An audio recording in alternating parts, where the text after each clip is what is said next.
in the morning, kahit hindi na morning.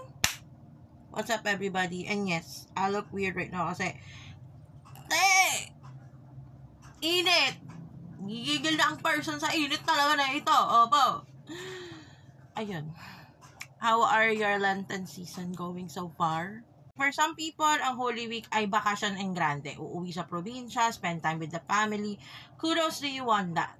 Okay? Ako, dito lang ako sa city kasi wala naman akong probinsya. So, alam mo yun, simba-simba na lang, nobina na lang dito sa bahay. Di rin ako napagbisita iglesia this year kasi, pagod talaga ang, like, yung pagod ko sa training, hindi siya from the training, kundi sa biyahe. Kasi, ang init! Doon ako nainis, yung init ba ng biyahe pag out namin. Hindi siya yung training itself. The training is really amazing. I am excited. Like, every day is a new journey. Pero totoo lang, kahit tumatawag yung aso ko! Diba tumigil siya?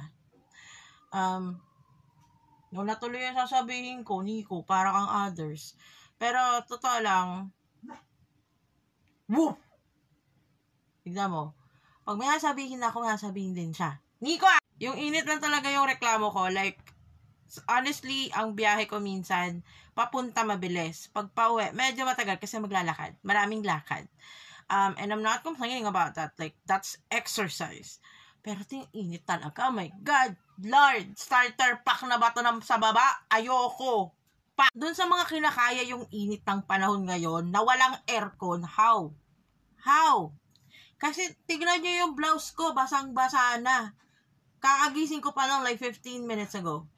Like, how? How do you guys do it?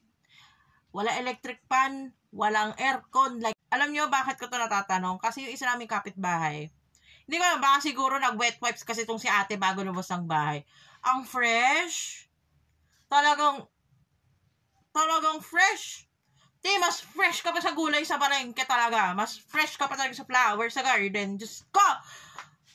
Fresh. Nagiging ugali ko na rin kasi na pagkagising ko, lumalabas agad ako ng bahay. Mga siguro 2 to 3 minutes pagkagising ko, ayan, tatayo na ako, lalabas ako, mag-stretch ako sa labas. Alam mo yung may kipag-converse ako para yung social battery ko medyo okay. Nakita ko si ate, talagang napasabi talaga ako, wow naman ate, fresh natin today Tapos sabi niya, thanks. I wish it! Nakakagigil yung kaya kung may mga alam kayong tips at techniques kung paano maging fresh, kahit na nanlilimahid na at nakakairita na yung init, please, share niyo sa akin. Kailangan ko talaga. Init, putik, maliligo na talaga ako maya-maya. Yun lang naman ang today, ang kakulitan today. Magluluto pa akong baong ko, wait lang.